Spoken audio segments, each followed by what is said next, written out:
Push-up variation 3. So we're gonna start having our client face away from the pedal. Remember, they never stand on the wood. They're gonna reach their arms up to sky.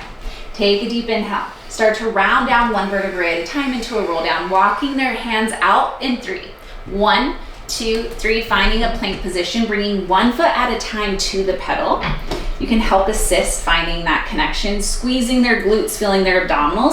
They're gonna inhale, exhale, push up. Finding that reach, keeping that pedal super still. Make sure that they avoid pressing the pedal all the way down or letting it pop up and down. Good, let's do one more now. These are amazing. Not letting the elbows hyperextend, feeling the belly connect. From here, you're gonna let one foot come down at a time. Find that safety. You can always help them with the pedal. And then slowly roll up one vertebrae at a time, finding the length through the crown of the head. And that's push-up variation 3. We are on one heavy spring, but you could do this medium, which, woo! But I suggest one heavy spring.